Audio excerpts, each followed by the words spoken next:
Pembacaan Alkitab setahun hari ke-108, 18 April dari Amsal 10. Amsal Salomo, anak yang bijak mendatangkan sukacita kepada ayahnya, tetapi anak yang bebal adalah kedukaan bagi ibunya. Harta benda yang diperoleh dengan kefasikan tidak berguna, tetapi kebenaran menyelamatkan orang dari maut. Tuhan tidak membiarkan orang benar menderita kelaparan, tetapi keinginan orang fasik ditolaknya. Tangan yang lamban membuat miskin, tetapi tangan orang rajin menjadikan kaya. Siapa mengumpulkan pada musim panas, ia berakal budi. Siapa tidur pada waktu panen membuat malu. Berkat ada di atas kepala orang benar, tetapi mulut orang fasik menyembunyikan kelaliman. Kenangan kepada orang benar mendatangkan berkat, tetapi nama orang fasik menjadi busuk. Siapa bijak hati memperhatikan perintah-perintah, tetapi siapa bodoh bicaranya akan jatuh. Siapa bersih kelakuannya aman jalannya, tetapi siapa berliku-liku jalannya akan diketahui. Siapa mengedipkan mata menyebabkan kesusahan, siapa bodoh bicaranya akan jatuh. Lukas 18 ayat 31. Yesus memanggil ke-12 muridnya, lalu berkata kepada mereka, "Sekarang kita pergi ke Yerusalem, dan segala sesuatu yang ditulis oleh para nabi mengenai Anak Manusia akan digenapi. Sebab ia akan diserahkan kepada bangsa-bangsa yang tidak mengenal Allah, diolok-olokkan, dihina dan diludahi, dan mereka menyesah dan membunuh dia, dan pada hari ketiga ia akan bangkit." Tetapi mereka sama sekali tidak mengerti semuanya itu. Arti perkataan itu tersembunyi bagi mereka, dan mereka tidak tahu apa yang dimaksudkan. Waktu Yesus hampir tiba di Yeriko, ada seorang buta yang duduk di pinggir jalan dan mengemis. Waktu orang itu mendengar orang banyak lewat, ia bertanya, "Apa itu?" Kata orang kepadanya, "Yesus orang Nazaret lewat." Lalu ia berseru, "Yesus anak Daud, kasihanilah aku." Maka mereka yang berjalan di depan menegur dia supaya ia diam. Namun semakin keras ia berseru, "Anak Daud, kasihanilah aku." Lalu Yesus berhenti dan menyuruh membawa orang itu kepadanya. Dan ketika ia telah berada di dekatnya, Yesus bertanya kepadanya, "Apa yang kau kehendaki supaya aku perbuat bagimu?" Jawab orang itu, "Tuhan, supaya aku dapat melihat." Lalu kata Yesus kepadanya, "Melihatlah engkau, imanmu telah menyelamatkan engkau." Dan seketika itu juga melihatlah ia, lalu mengikuti dia sambil memuliakan Allah. Seluruh rakyat melihat hal itu dan memuji-muji Allah. Lukas 19. Yesus masuk ke kota Yeriko dan berjalan terus melintasi kota itu. Di situ ada seorang bernama Zakeus, kepala pemungut cukai, dan ia seorang yang kaya.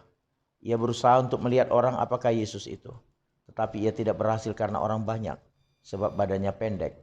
Maka berlarilah ia mendahului orang banyak, lalu memanjat pohon ara untuk melihat Yesus yang akan lewat di situ. Ketika Yesus sampai ke tempat itu, ia melihat ke atas dan berkata, "Zakeus, segeralah turun, sebab hari ini aku harus menumpang di rumahmu." Lalu Zakeus segera turun dan menerima Yesus dengan sukacita.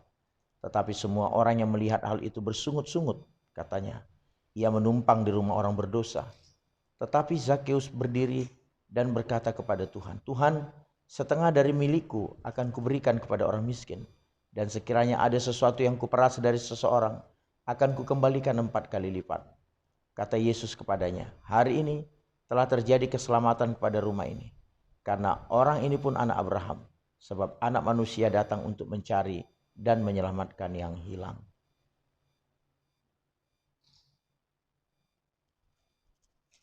Ulangan 29.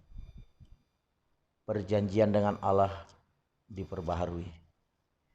Inilah perkataan perjanjian yang diikat Musa dengan orang Israel di tanah Moab, sesuai dengan perintah Tuhan, selain perjanjian yang telah diikatnya dengan mereka di Gunung Horeb.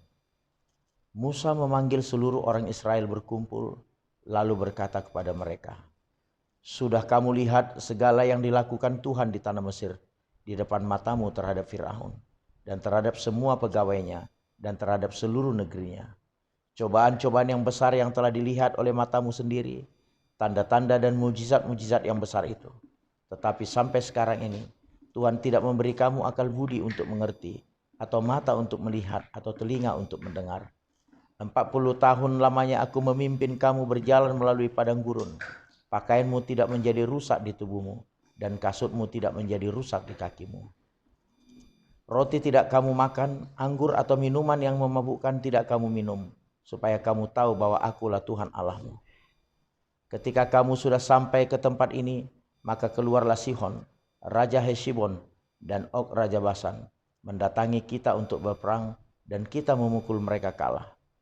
Mereka merebut negeri mereka dan memberikannya kepada orang Ruben, kepada orang Gad, dan kepada suku Manasye yang setengah itu menjadi milik pusaka mereka. Sebab itu lakukanlah perkataan perjanjian ini dengan setia, supaya kamu beruntung dalam segala yang kamu lakukan. Kamu sekalian pada hari ini berdiri di hadapan Tuhan Allahmu, para kepala sukumu, para tua-tuamu, dan para pengatur pasukanmu, semua laki-laki Israel, anak-anakmu perempuan, perempuanmu, dan orang-orang asing dalam perkemahanmu, bahkan tukang-tukang belah kayu dan tukang-tukang timba air di antaramu, untuk masuk ke dalam perjanjian Tuhan Allahmu, yakni sumpah janjinya yang diikat Tuhan Allahmu dengan engkau pada hari ini, supaya ia mengangkat engkau sebagai umatnya pada hari ini, dan supaya ia menjadi Allahmu, seperti yang difirmankannya kepadamu, dan seperti yang dijanjikannya dengan sumpah kepada nenek moyangmu, yakni kepada Abraham, Ishak, dan Yakub. Bukan hanya dengan kamu saja aku mengikat perjanjian dan sumpah janji ini, tetapi dengan setiap orang yang ada di sini pada hari ini, bersama-sama dengan kita yang berdiri di hadapan Tuhan Allah kita, dan juga dengan setiap orang yang tidak ada di sini pada hari ini bersama-sama dengan kita. Sebab kamu ini tahu bagaimana kita diam di tanah Mesir, dan bagaimana kita berjalan dari tengah-tengah segala bangsa yang negerinya kamu lalui. Dan kamu sudah melihat dewa kejijikan dan berhala mereka, yakni kayu dan batu, emas dan perak itu yang ada terdapat pada mereka. Sebab itu janganlah di antaramu ada laki-laki atau perempuan, kaum keluarga atau suku yang hatinya pada hari ini berpaling meninggalkan Tuhan Allah kita, untuk pergi berbakti kepada Allah bangsa-bangsa itu. Janganlah di antaramu ada akar yang menghasilkan racun atau ipuh. Tetapi apabila seseorang pada waktu mendengar perkataan sumpah serapah ini menyangka dirinya tetap diberkati dengan berkata, aku akan selamat walaupun aku berlaku degil. Dengan demikian dilenyapkannya baik tanah yang kegenangan maupun yang kekeringan. Maka Tuhan tidak akan mau mengampuni orang itu, tetapi murka dan cemburu Tuhan akan menyala atasnya pada waktu itu. Segenap sumpah serapah yang tertulis dalam kitab ini akan menghinggapi dia, dan Tuhan akan menghapuskan namanya dari kolong langit. Tuhan akan memisahkan orang itu dari segala suku Israel, supaya dia mendapat celaka, sesuai dengan segala sumpah serapah perjanjian yang tertulis dalam kitab hukum Taurat ini. Maka keturunan yang akan datang, yakni anak-anakmu yang bangkit sesudah kamu, dan orang asing yang datang dari negeri jauh akan berkata, apabila mereka melihat hajaran dan penyakit yang dijatuhkan Tuhan ke negeri itu, seluruh tanahnya yang telah hangus oleh belerang dan garam yang tidak ditaburi, tidak menumbuhkan apa-apa, dan tidak ada tumbuh-tumbuhan apapun yang timbul daripadanya, seperti pada waktu ditunggang balikkannya Sodom, Gomora, Atma, dan Zeboim, yakni yang ditunggang balikkan Tuhan dalam murka dan kepanasan amarahnya. Bahkan segala bangsa akan berkata, apakah sebabnya Tuhan berbuat demikian kepada negeri ini? Apakah artinya murka yang hebat menyala-nyala ini? Maka orang akan menjawab, sebab mereka itu telah melalaikan perjanjian Tuhan, Allah nenek moyang mereka, yakni perjanjian yang diikatnya dengan mereka ketika mereka dibawanya keluar dari tanah Mesir.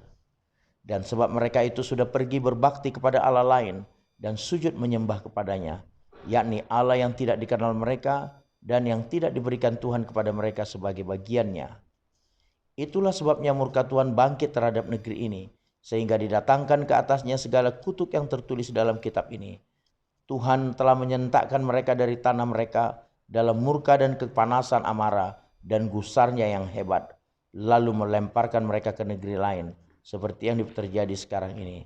Hal-hal yang tersembunyi ialah bagi Tuhan Allah kita, tetapi hal-hal yang dinyatakan ialah bagi kita dan bagi anak-anak kita sampai selama-lamanya, supaya kita melakukan segala perkataan hukum Taurat ini. Ulangan 30. Maka apabila segala hal ini berlaku atasmu, yakni berkat dan kutuk yang telah kuperhadapkan kepadamu itu, dan engkau menjadi sadar dalam hatimu di tengah-tengah segala bangsa kemana Tuhan Allahmu menghalau engkau. Dan apabila engkau berbalik kepada Tuhan Allahmu dan mendengarkan suaranya sesuai dengan segala yang kuperintahkan kepadamu pada hari ini, baik engkau maupun anak-anakmu, dengan segenap hatimu dan dengan segenap jiwamu, maka Tuhan Allahmu akan memulihkan keadaanmu dan akan menyayangi engkau. Ia akan mengumpulkan engkau kembali dari segala bangsa kemana Tuhan Allahmu telah menyerahkan engkau. Sekalipun orang-orang yang terhalau daripadamu ada di ujung langit, dari sana pun Tuhan Allahmu akan mengumpulkan engkau kembali, dan dari sana pun Ia akan mengambil engkau. Tuhan Allahmu akan membawa engkau masuk ke negeri yang sudah dimiliki nenek moyangmu, dan engkau pun akan memilikinya pula. Ia akan berbuat baik kepadamu dan membuat engkau banyak melebihi nenek moyangmu. Dan Tuhan Allahmu akan menyunat hatimu dan hati keturunanmu, sehingga engkau mengasihi Tuhan Allahmu dengan segenap hatimu dan dengan segenap jiwamu, supaya engkau hidup.